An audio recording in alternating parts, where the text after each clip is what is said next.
Welcome to LOA Today. Walt and life coach Wendy Dillard here. Today is Monday, December the 11th, 2017, 4 p.m. Eastern Time. And Wendy, I hope you had a great weekend. I know I did. I did too. Yay! And Hooray. you know, that was because Friday we talked about Happy Weekend Eve, so I think that set us up for a great weekend. I think it did, actually, yeah. In fact, we made a new friend, Louise and I did, on Sunday. We met a law of attraction coach and therapist, which was fun. Really? Yeah, we met another new law of attraction friend. That was really good. Wow, where'd you meet him? We met, I had kind of tracked her and some others down about, what was it? I guess it was about a week ago, maybe 10 days ago. Louise mentioned at one point that she knew we were getting more into LOA lately, and we wanted to really make that a key point in our life. And it would be great to have some local friends to do things with who are also into the same thing. So I said, okay, let me see what I can do. I'll do some searching. And so I did some searching, kind of like what I was doing when I was looking for you guys as co-hosts. And did it locally here in Connecticut, where we are. And found 6 different people within about a 10, 15, 20-mile radius who were LOA coaches. So I was pretty impressed that there were that many in the area. That is really awesome. Yeah. So I contacted them. So far, we have met one, made an appointment to meet with a second one, a third one I'm about to make an appointment with, a fourth one we're still kind of kicking things around, didn't hear from the other 2. So I figure that's a pretty good percentage. That's 50%. Actually, that's an awesome percentage. Yeah. I wasn't as wise as going to, like doing a Google search to look for somebody. Yeah. I did it kind of the old-fashioned way. I just waited to bump into somebody. But actually, I guess I use Law of Attraction to do it for me because I put out the SOS. I'm really looking for some like-minded friends. There you go. And things opened up to me shortly thereafter. So awesome. Yeah. So that was a good day. December is just working out really, really nicely. Plus, we hit a milestone on Saturday that I told you about. We have had over 9,000 downloads, 9,000 plays of our podcast since November of last year. So that was another one. That is really awesome. And I'm going to give away just a little bit of a hint of a surprise. Okay. But at a certain point coming up in the future, we're going to do a big launch to get as many people who are as interested as we are in feeling good and wanting to have their daily dose of happy to help us launch a radio show in a much bigger way so that more people can expand into joy and happiness like we are. So there you have it. This is the pre-launch to the launch. There you go. Just putting that bug out there, 'cause That's right. one thing I've noticed, Walt, since we've been doing this, every time we talk about something on the show, it gathers speed and or manifests almost immediately. So I'm all about, hey, if we want to do something, let's put it out on the airwaves, multiply it, and make it bigger and bigger. So that's why, even if it is the pre-launch, by the time it gathers enough speed and we're ready to go, it should be a huge launch. Yeah, that's true. That's not just because of the law of attraction. That's the way launches work, too. Launches are great when you build them up like that. But, yeah, considering how things have been going lately, I agree completely. This is the time to just start doing our pre-launch countdown.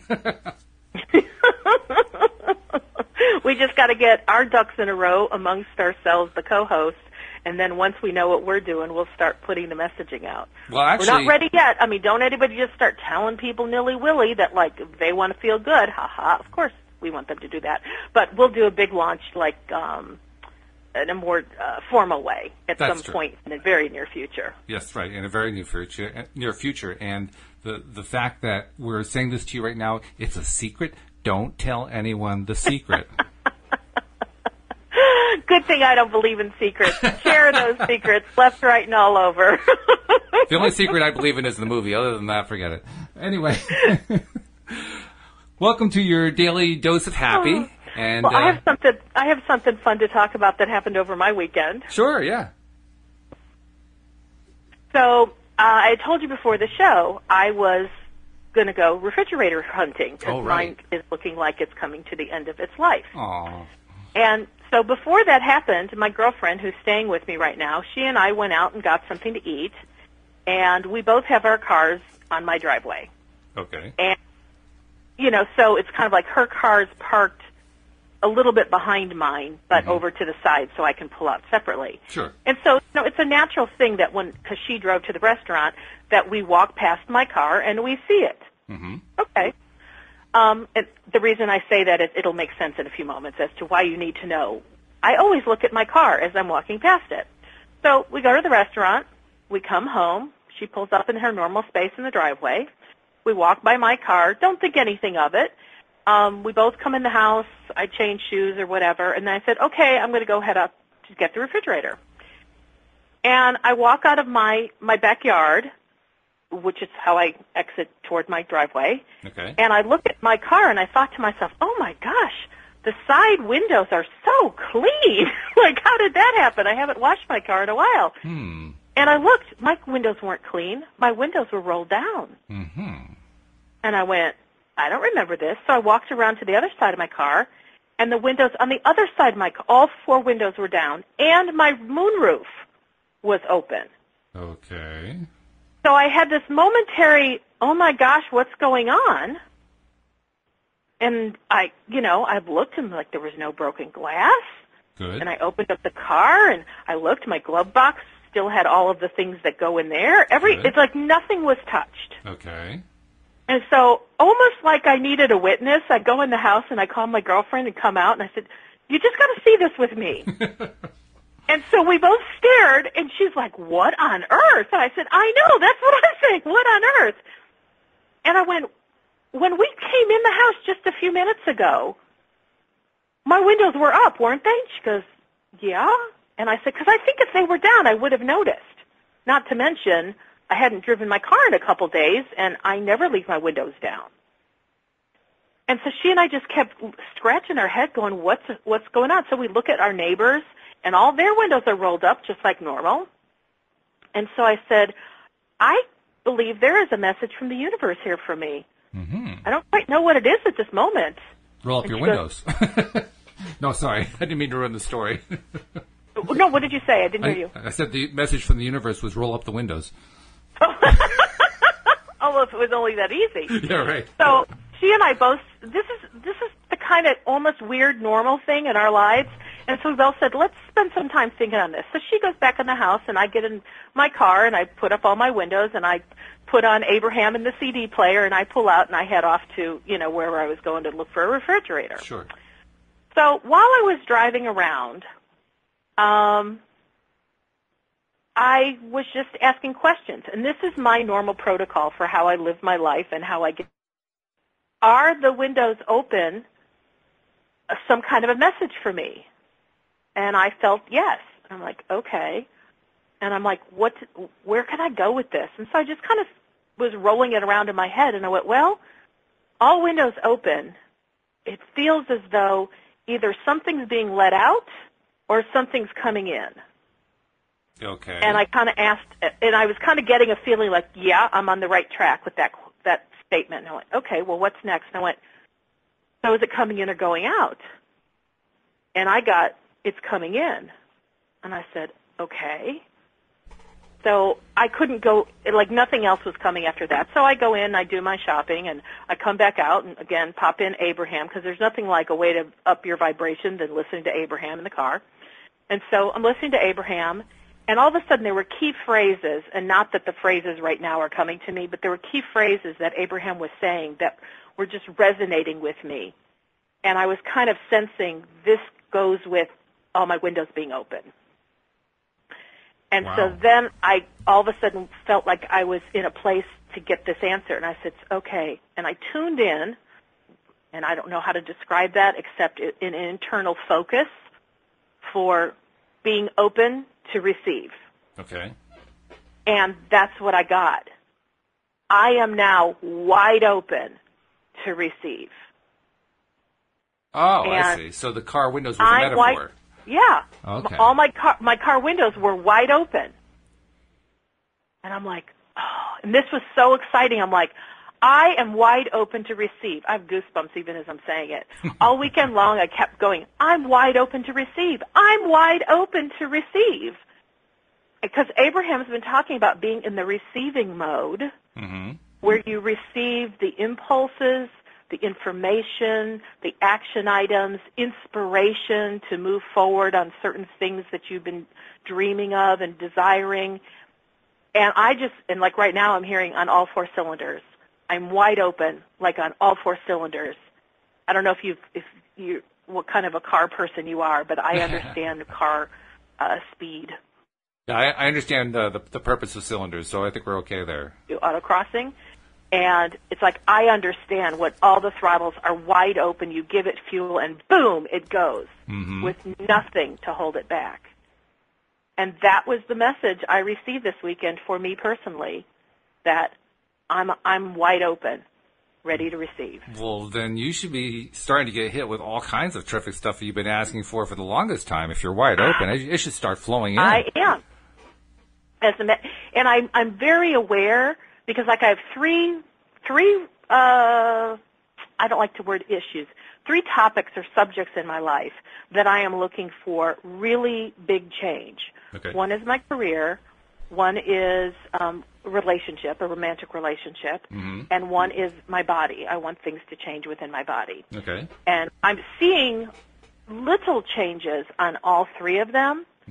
That's good. But this message to me this weekend left me with the impression that, like, the changes are going to move from little to big, and I'm going to see them quickly. So, in other words, hang on tight. Pretty much. I am ready. And just like you came into my life in a way out of the blue, in other words, completely not something I went and sought out physically. Right. It's like the email showed up in my inbox, and boom, something new has just erupted in such a beautiful and wonderful synchronistic way. I won't give the details of it because I don't really know many, but I received another email today this person was asking if I was a law of attraction expert, because that's what he was seeking. And I'm like, okie dokie. So I set an appointment to talk with this person this Wednesday. Don't really even know what it's about. But you know what? I didn't know what it was about really. Yeah, it was just as much as a blind to me, really. Yeah. And I just had the sense, like, whether the email I received today is something that's, or whether it's kind of like a precursor to opportunities that are going to begin to flow into my life. Either way, it felt good and it felt right. Very cool. So, anyway. Yeah. That's intriguing stuff, no matter how you slice it. Yeah. And, my girlfriend and I really nailed it down that my windows were closed when we walked in the house, and I probably left the house within 3 minutes after coming in, and now it was time to go out. So within that 3-minute period of time, the powers of the universe chose to descend this incredible tactile message that I could not notice. Yeah, you pretty much you'd have to be blind not to notice that one. That was like in your face. This one totally got my attention. Yeah. All windows, including moonroof, wide open. And do you use the moonroof very much? Not much. So there's another way that they were basically throwing it in your face because they knew you didn't use the moonroof at all. So. Well, and when I think about it from just a physical perspective, with all the windows open, everything that could be open was wide open. This is true. And so I don't know how much I would have been able to, receive it in a really solid way like I did, except after my father passed away about 5 years ago, I was standing in front of my air conditioner on the second floor of my house. I have this closet, and, an air conditioner is a metal box in essence. Right. And I had just cleaned out an air letting me know, when the dates that I make the change. Mm-hmm. And so, I changed the air filter, and I'm writing it down. And I had just had my AC service, a couple weeks before. And all of a sudden, I hear, this metal box knocking. And, of course, at that time, my first thought was, oh, no, what went wrong? I just had this service. Mm-hmm. But then I felt the presence of mind to just chill and tune in and pay attention. And let's see, I don't know if I can do that. I want to try to make a sound in a way that the microphone will pick it up. Okay, well, so good luck. I was hearing something like, can you hear that? Yep. Okay.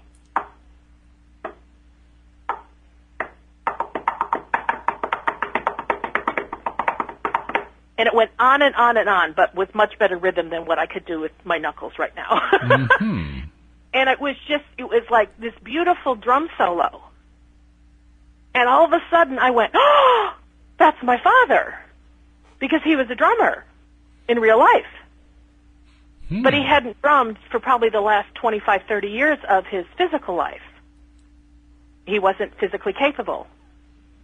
And I went, this is my dad letting me know that he is enjoying the thing that gave him so much pleasure. And he honored me with a drum solo using my air conditioner to do it.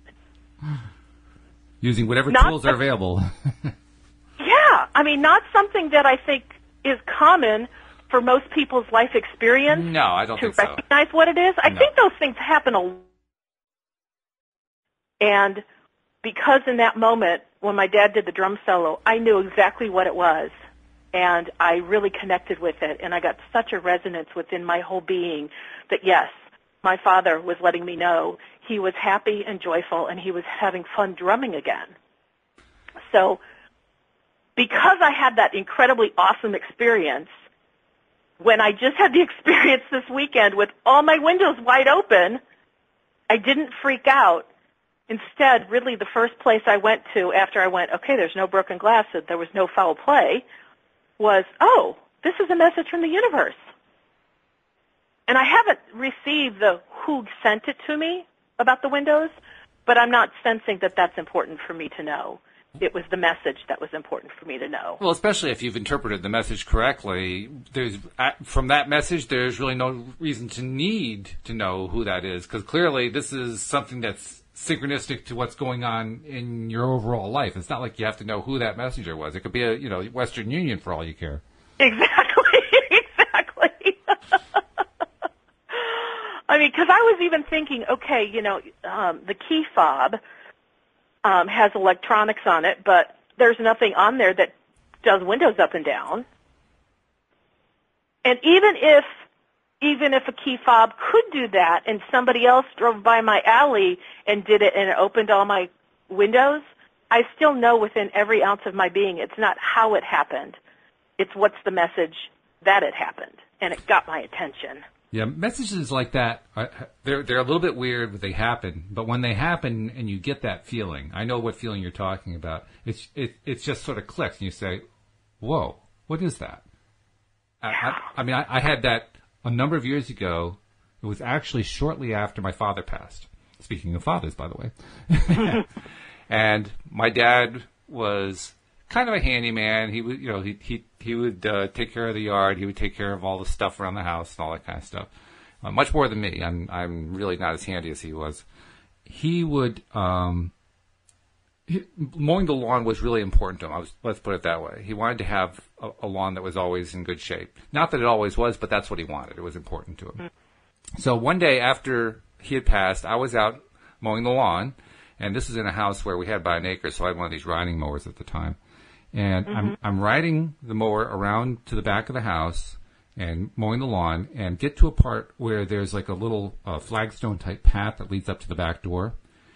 And I'm about, 5 or 6 feet away from that. And of course, this is a riding mower. They're really big. They're really loud, really noisy. There is a mourning dove sitting on one of those flagstones looking at me. And I stop. Now, first of all, I don't want to hit the darn thing. Poor mourning dove, you get destroyed by that mower. Second thing, why is he staying there? I mean, this machine is making a racket and a half. It's terrifying. I mean, the cats heard it. They were off like a shot, And here's this mourning dove just sitting there. So I stopped, turned off the motor, and the mourning dove was just sitting there looking at me. So I got off the mower and walked partway over to it. I didn't want to spook it or anything. It just sits there looking at me. I'm thinking, what on earth is this all about? And I just kind of stood there flummoxed for a bit. And so I finally said, well, I guess I'll just go back to mowing the lawn. I don't know what to do. And for some reason, as I sat down on the mower and started up, the bird was still sitting there. For some reason, I thought to myself, the way I'm cutting the lawn right now, all my lines are really good. And I said, wait a minute. Are you telling me my dad came back as a mourning dove? Because that's what it seemed to me. This bird who should have been terrified out of his wits, was standing there inspecting me, inspecting my work. And as soon as I said that, he flew off. Wow. And I want to hear more about right. that, but I want to just interject this. Yeah. That Abraham oftentimes talks about how non-physical beings use birds or animals or other things to look through their eyes, like they're the carrier of the message. Right. And so it may not have been your physical father becoming the dove, but that your father's energy was flowing through the dove to connect with you. Oh, and a mourning dove, that was appropriate. My dad liked mourning doves. He liked their call. Mm-hmm. Yeah. Wow. Yeah, that was pretty that wild. That is very exciting when those things happen. And just to kind of add to this topic or this subject we're talking about, I've heard other people ask me, well, Wendy, how did you know that it was your dad? Or how did you know what you are saying you know? And I usually say whatever thoughts pop in, like immediately while you're asking the questions and feel good to you, those are the ones that are, like in your situation, the fact that you talked about you're on the riding mower and you see this beautiful bird staring at you. You're now asking questions in your mind like, what's this about? Because this is an unusual occurrence. Mm-hmm. And the thoughts that were coming to you were about mowing, doing straight lines. Yep. Your dad loves a nice lawn. Dad. So those were the thoughts that were there, and that's how you were able to put that together. Eventually. Initially, I'm not sure I had any thoughts at all, to be honest. And when the idea that it was my dad came to me, I couldn't even begin to tell you how that came to me. I couldn't begin to describe that process at all. One moment, I was sitting there, and the next moment, I was thinking it was my dad. And I was thinking it with conviction, like, oh, that was my dad. And as I look back at it, I say, how the heck did I come to that conclusion? I haven't the faintest idea. But, you said something really important. You said, I was thinking it was my dad with conviction. Yeah, I definitely believed it. So even if you don't know how you arrived upon it, the fact that it was there with such a sense of certainty is kind of how you know. Yeah, these kinds of manifestations, when they happen, they never really happened very much to me earlier on in life, but in the last 10, 15 years, I've had a number of them. The first one almost scared me out of my bed. Ooh, let's hear it. Well, I still don't know what the whole story was with that one, but we were asleep. It was probably, 2 o'clock in the morning, something like that. And all of a sudden, in my sleep, where you're in like that half sleep, half awake state, there was a face coming at me really, really close and got within like what felt like an inch or two of my nose and said, hello. And I sat up in bed and I said, what the F was that? And then I repeated it. What the F was that? And Louise says, what? Not to this day, I have no idea what that was. But, boy, did that feel real. Holy cow. I've never had a dream that felt that real, I can tell you that. I mean, I felt like there was an actual being right there. And when I saw that there was no actual being in the room, that actually scared me more than the face. Well, normally I would ask somebody, and of course I don't know that we can capture this now because it's been so long. Oh, it's been many years, yeah. Before you woke up, were you doing the what the F was that while you were still in your kind of half sleepiness? Oh, no, I was wide awake at that point. Okay. I mean, I was scared awake. Okay. Because when it's still in the dream form, that's when I try to ask myself, if I'm lucid enough to be aware, I like to ask myself, what am I feeling right now? What does this feel like to me? Because our feelings will always take us to what it's about. I was scared. Just plain scared. That's it. I mean, that I remember very vividly. I was frightened. Like, I have no idea. Like in your dream you were frightened. And after I woke up, I didn't know what the heck had just happened. All I knew is somehow some being had gotten into our house, into our bedroom while we were sleeping, was looking at us up close while we were asleep. And then when I tried to get up to see what it was gone. That scared the bejesus out of me. So I can tell you what it felt like. I do know that much. Okay. Beyond that, though, I really have no idea what that was all about. To this day, I have no explanation for it. Have you ever asked, somebody like who's really intuitive or who picks up? I asked my sister about it. She didn't really have any clear ideas. She's got some psychic ability. Louise asked me who I think it was, and I really didn't know. I mean, I named one of my uncles who had passed many years before, but I didn't have any real reason to say that. It's not like I felt this strong urge that it was him or anything like that. But I was grasping at the straws. I had no idea. You know what would be really cool is if somebody is listening to our show right now and they want to tell us about one of these spooky, weird, unusual stories. They could call us and true. Actually interact with us online, and all they'd have to do is dial 860-264-5432.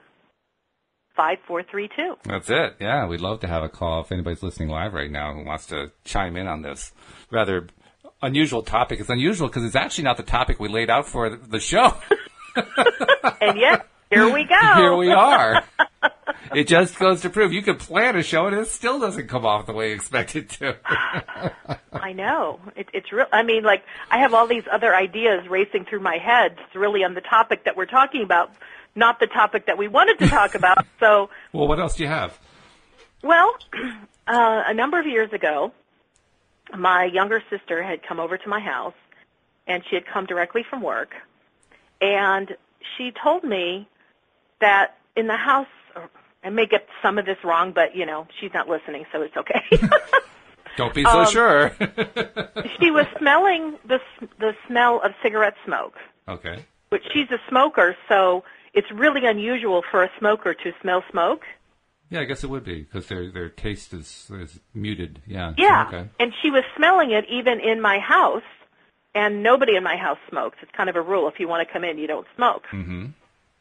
And I was kind of smelling it a little bit, too. And I said, when did this start? And she said, well, it started when I got in my car at work. And she had somehow given some other explanations that she just felt like somebody was with her. She felt like somebody was watching her, but there wasn't anybody else in the car. And so when she got to the house and she's telling me this, I'm rather intuitive / psychic, whatever you want to call it. And I was sensing, and I'm going to tell you something that I don't even know if I have a belief system to support. That's how bizarre this is to me. Okay.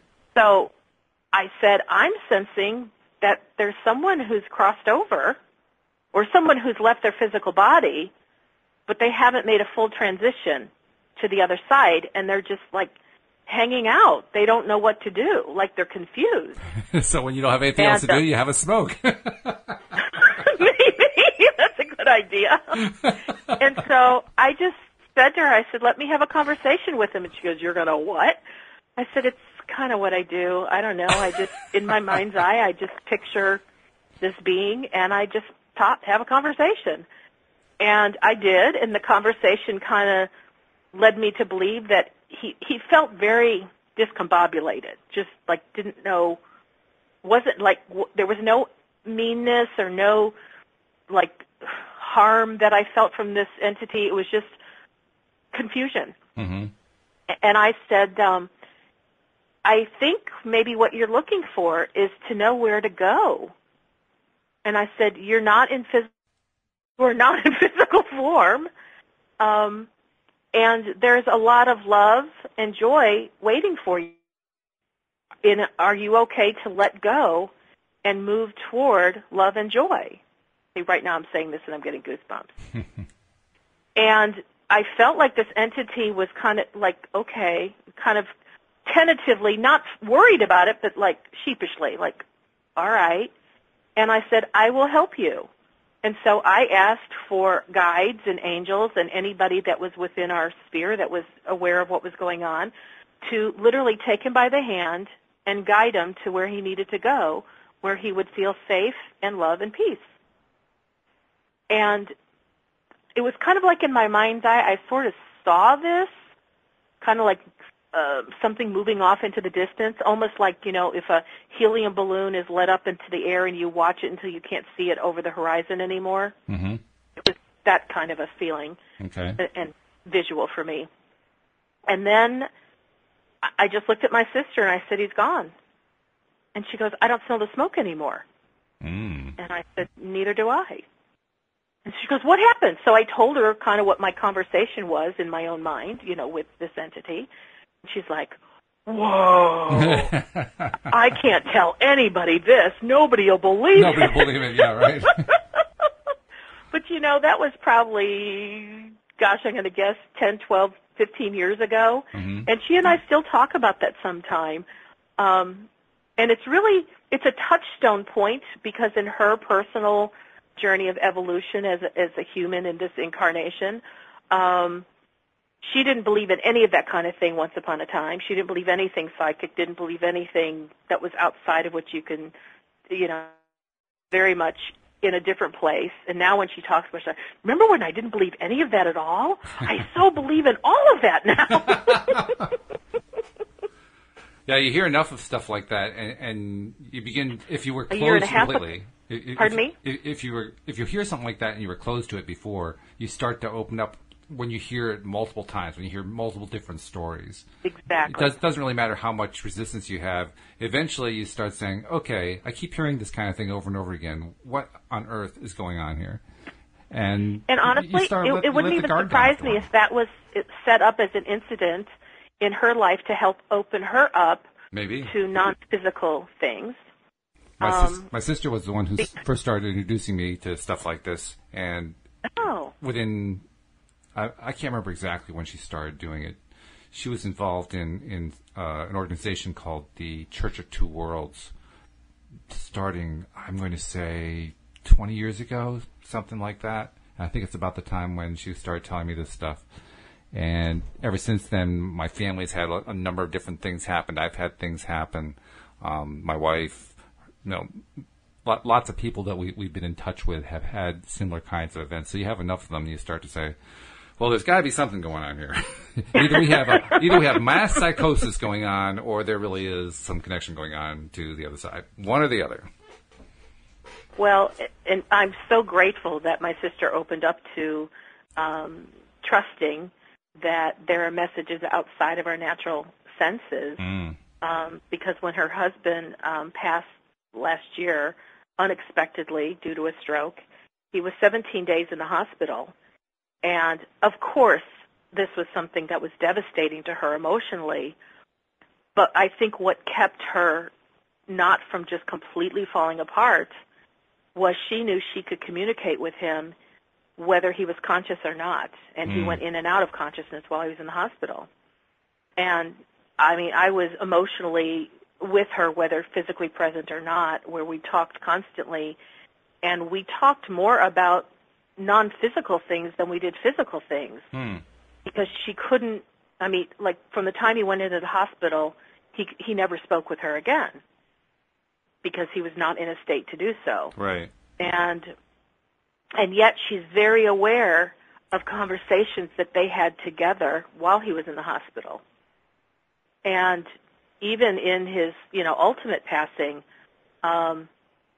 it was like she was comforted. And, I'm going to tell you something that I think is so unusual, but the day, his physical body had come to an end, and we went back to her house, just her and I afterwards, and she looked at me probably an hour or so after we got her home, and she said, you know what, I'm going to be okay. I personally was just amazed at her ability to even put that sentence together. How come? Because I know what he meant to her, and they didn't have children, and they'd been married 25 years. They were each other's lives. And for her to say, I know I'm going to be okay, was a big deal. And I believe she could say that because she hadn't lost him 17 days before. She had been interacting with him this whole time. And I was encouraging her that just because he's not in the physical doesn't mean her relationship with him is over.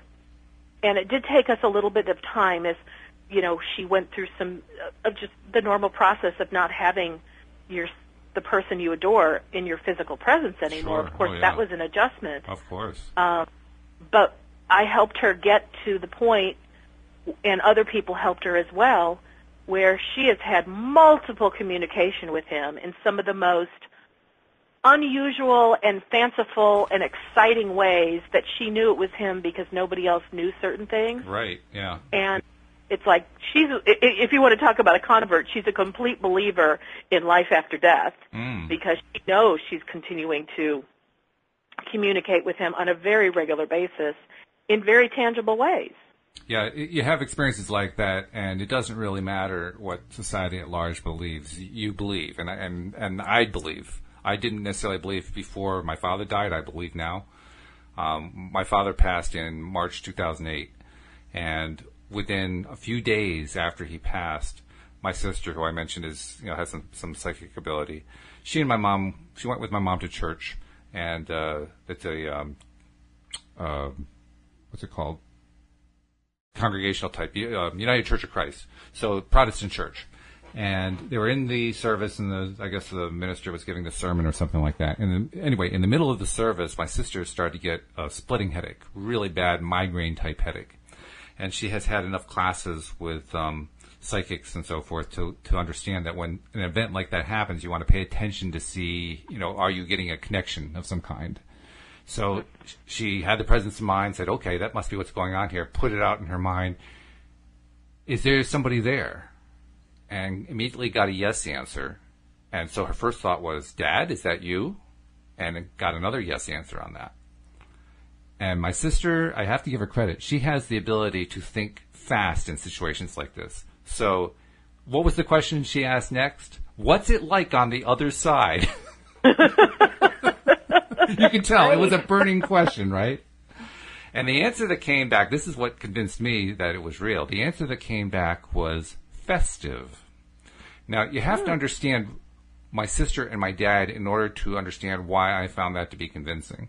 My sister was a drama major, a theater major at the Southern Connecticut State University.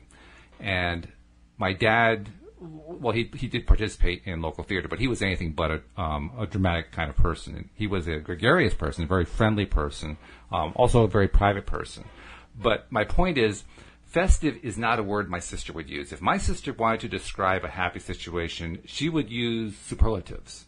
She would use, it was fantastic, it was stellar, it was unbelievable. Festive would be the last word that would come to her. However, festive would be very much what I call a dad word. That's a word my dad would have used. So when she said festive, I said, oh my God, it really was him. Holy cow.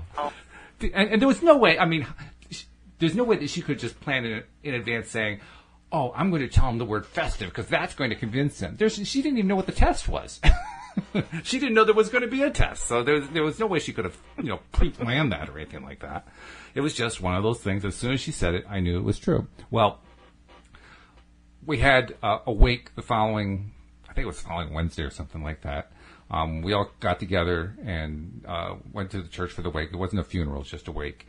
And not a wake, what do they call it? Memorial service, sorry. It was a memorial service. And we all congregated in, I forget what they call this room. It's a room that all Protestant churches have, and it's right next to where the sanctuary is. And we're meeting with the minister. And so we're all sitting there very quietly, and we're just kind of waiting for the service to begin.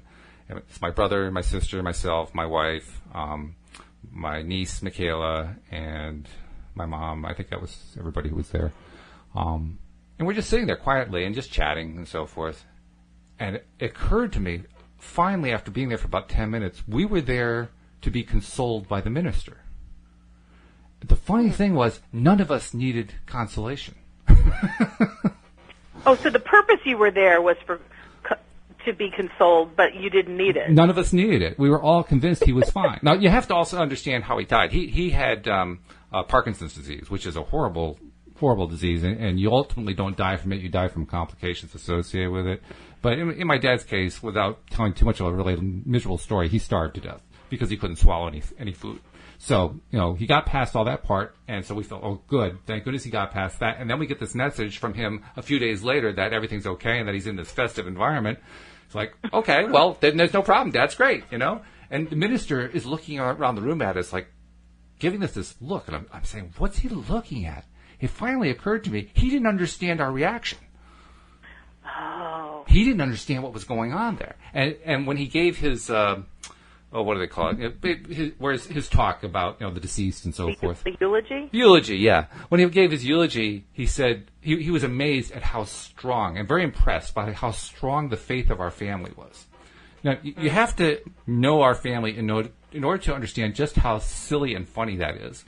Because the only churchgoers are my mom and dad. My sister occasionally goes. My brother and I never go. We are about as non-Christian the rest of the family as you can possibly be. And he's telling the congregation that we are the most faithful people he's ever met. And I'm sitting there practically, laughing in the pew. Trying to make sense out of this crazy situation that's going on because I'm feeling happy. I was feeling happy, Wendy. I was sitting there at my dad's memorial service feeling happy. I truly believe, Walt, that is an appropriate response. Because when you believe that there is no such thing as death, that we go from life to life to life to life, and especially when we've gotten a message from our loved one that has already transitioned, that to me is the appropriate response.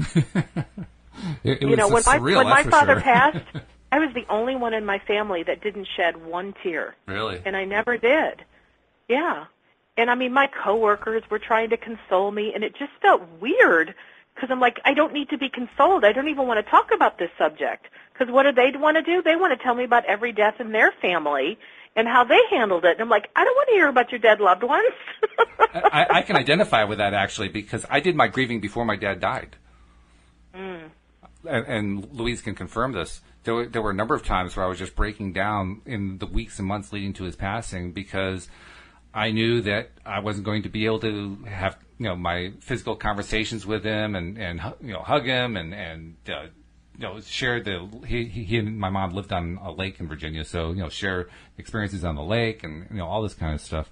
I knew that part was gone. In fact, there's a particular image of him I keep in my mind, in my minimalist image way, because I'm not really good at visual imagery in my mind. But whenever we would go out on the boat and come back, there was this image of him standing on the dock, waving to us as we're coming in to greet us, with his hat on, and that image will stick with me forever. So that's what I was feeling a lot of. I was feeling very nostalgic about that leading up to his passing. Once he passed, I was fine. It was like all the stress disappeared at that point. So when you say you didn't shed a tear, that's what I think of. That's exactly how it felt to me. I have a photograph. I have tons of photographs on my refrigerator. And the one that's like closest to where I put my hand on the handle to open it up is a picture of my dad holding my nephew when he was very small. Oh. And, kind of like cradling him. Right. Because my nephew was asleep in his lap. And, I see that picture every day. And you know how you can look at the same thing and not notice it? Mm-hmm. Much of the time I don't see it. But this year on my birthday, I just happened to be opening the fridge door in the morning just like I normally do. Mm-hmm. And it's like the eyes of my dad in that photograph twinkled at me. Mm.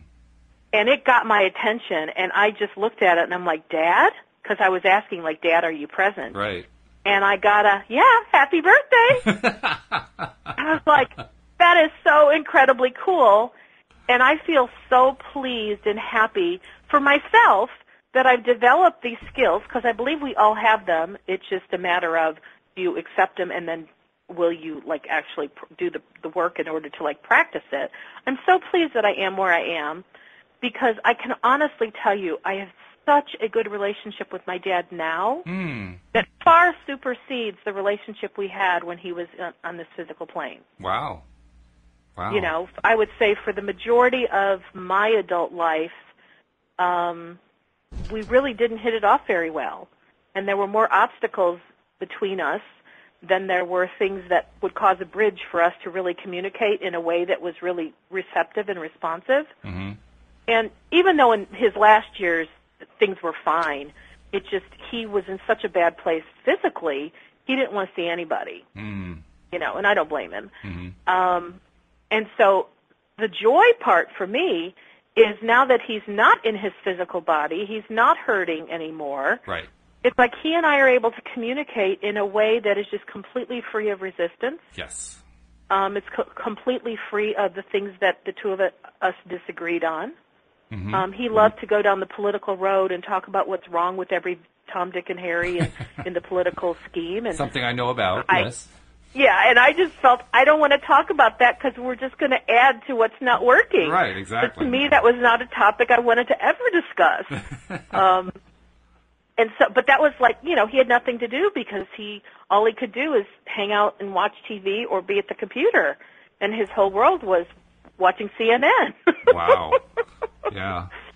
So, you know, it's like now we have so much more to talk about, and our conversations are so much more joyful, and they're just very pleasant. And, you know, he's not the only person I've had these communications with. Well, that story you're telling reminds me of something with my wife, because she similarly had a difficult relationship with her father, except for up to the last 3 years of her life, of his life rather, something like that. And there's a lot I could tell you about that, but I'll narrow it down to just 2 parts of the story. Well, 3 parts. I'll tell 3 parts. Part 1 was the last 2 or 3 years. Well, she had gotten herself in balance too, because she'd been kind of out of balance for many years for a number of reasons that I won't go into. But also she'd been very dependent upon him financially, and she was reaching a point now where she no longer had to be financially dependent. So that kind of put them more on an equal footing. And the last few years of life, they kind of they became, it was the best part of their relationship. They patched a lot of wounds and so forth. Now, my father-in-law he was brought up as he was a Jewish male who did not practice Judaism. Let's put it that way. And he married a Baptist who did practice privately and quietly in such a way that my wife didn't even know that her mother had been taking communion once a month in her own home because one of the local ministers had come in to administer to it. She didn't find that out till after her mother passed. So it was, you know, interesting dynamic going on in this family. Anyway, Leonard, my father-in-law, passed about 3 months after we got married. He stayed around long enough for us to get married. In fact, we even got signals like, you got to get married soon if you're going to do this because, you know, I'm not sure how long I can be around here. He lasted 3 months after that, passed. And then shortly after he passed, Leonard actually got married twice. The first time was to my wife's mother. My wife's mother died when Louise was like 21. And then later on, he remarried another woman named Ruth, who became Louise's stepmother. And after he married Ruth, their life was very non-spiritual in every way that you can possibly imagine. So when he passed, Louise was a little bit concerned, not after he passed, but leading up to his passing, because of his lack of belief in this matter, and she thought he was going to be confused and upset and so forth. And of course, I reminded her what she and I believe, which is very similar to what you believe, that you know how the whole thing works. So that calmed her down. But my point is, after he passed, about, I'm not sure how long, a month, 2, 3 months after he passed, his stepson, in other words, Ruth's son, got a message from him. And in that message, Leonard said to Jonathan, "It's all true." And what Jonathan took that to mean, because Jonathan is actually a self-taught, he became a rabbi, and he also is self-taught in Christianity. So he has both religions going on there, and he's very firmly grounded on it. So from his perspective, it was Leonard saying to Jonathan, all the things that you've been telling me about afterlife are true, even though I didn't believe it before. That's quite a message to get. That is quite a message. Yeah, especially given the relationship, because it wasn't like Jonathan considered Leonard to be his father. He was a stepfather who he barely had association with. So Leonard chose Jonathan to get this message out to his own kids because he figured it would have more credibility because of John's, religious training. I know we've spent a lot of this time talking about those that have transitioned, but I really hope that the greater message that has gotten across to those that choose to listen to this is that there is no such thing as death, that we go from life to life to life. And that, yes, there are things that happen in our physical or physicality where we transition out of this physical body, but we go to a different level of life, and I believe we come back again into another physical body at another time, but it's all life, and we who are still in physical form, we get to choose how we want to relate to the subject of those that pass on.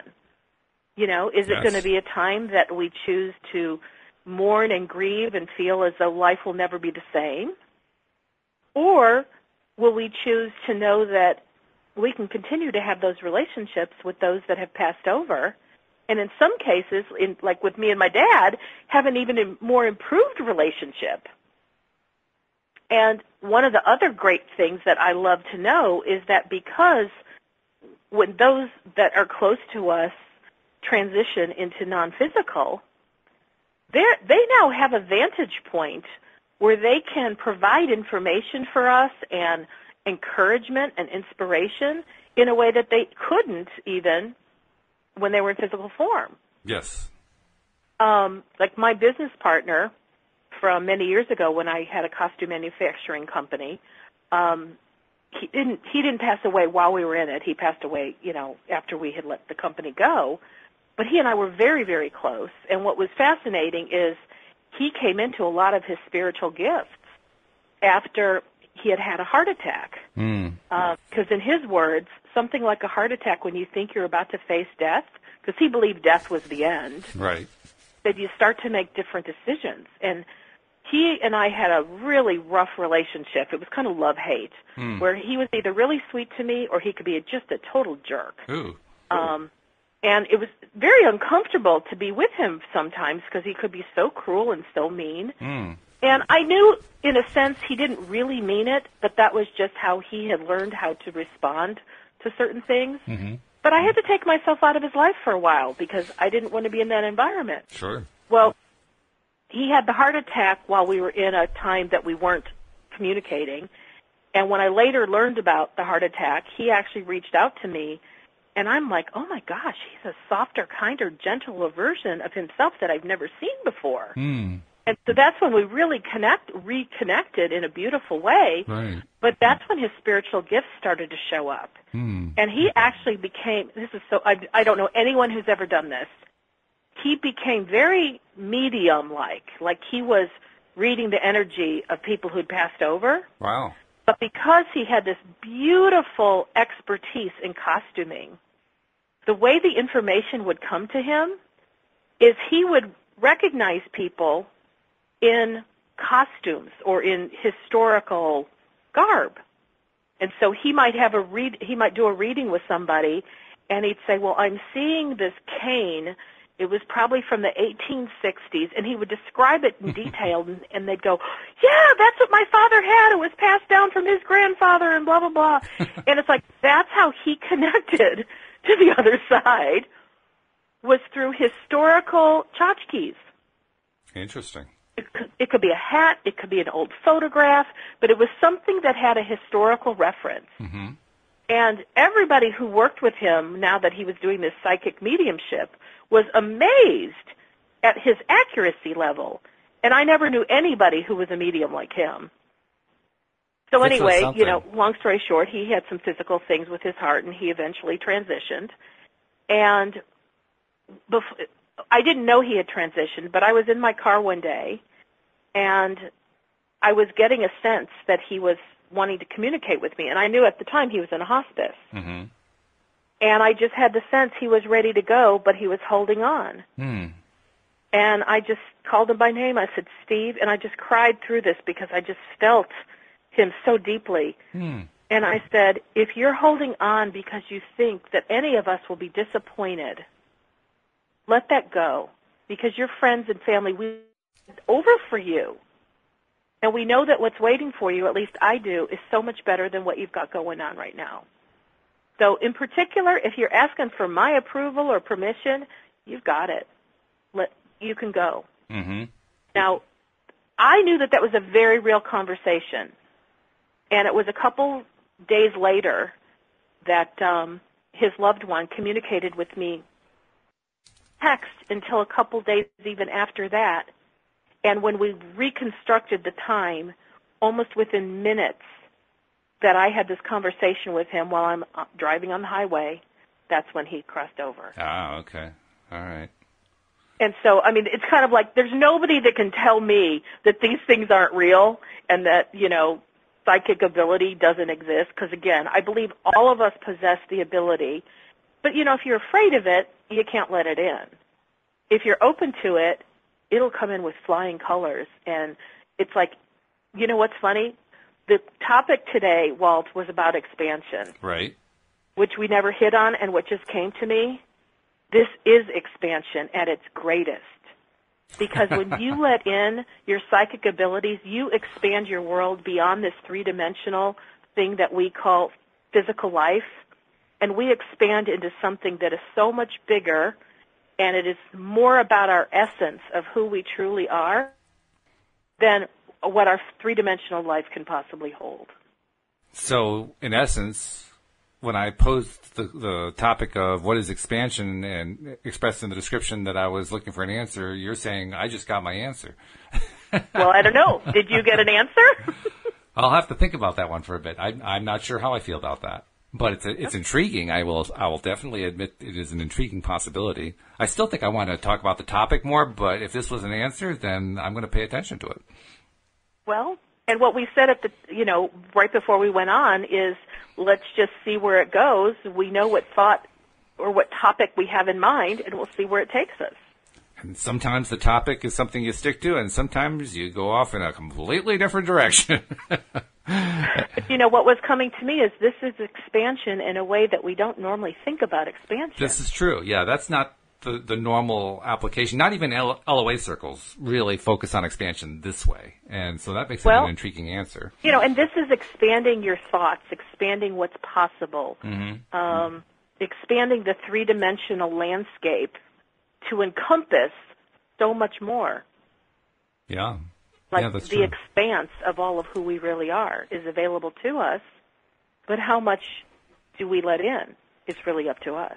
Yeah, that's a really fascinating concept. The idea, and this is an Abraham concept, that we exist both in the physical and in the non-physical at the same time.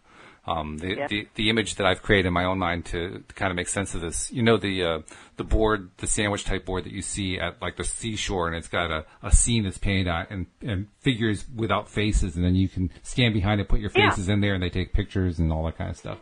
That's what I think of, so that you have the face, which is the physical part, sticking out in the picture, and the rest of you, the non-physical, is sticking out the back.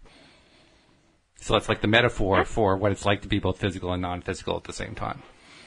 That's a pretty creative visualization. Yeah, that's why I like that one so much. It has a nice one-to-one correlation to it.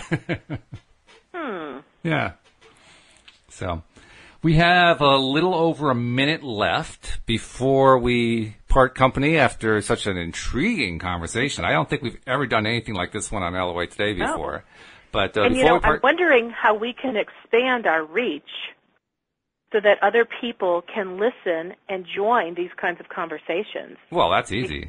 All we have to do is ask people, if you haven't subscribed to the podcast yet, subscribe to the podcast. Just go to loatoday.net. There's subscribe buttons all over the place.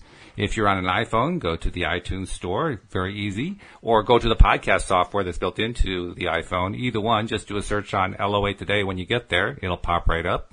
Or if you're on a Google Android phone, just do the same thing with Google Play. Again, just do a search on LOA Today and we'll pop right up. But please do subscribe because, you don't want to miss any of this stuff. This is juicy. This was a very fun topic. Had no idea that it was going to go here, but this is really cool. Well, thank you for doing it with me, Wendy, and I look forward to doing it again tomorrow. Whatever the topic's going to be, who knows? We could set one that's completely different. I'll be here, I promise. Well, I'll be here as well, and we hope you all join us as well here on LOA Today. Goodbye, everybody. Bye-bye.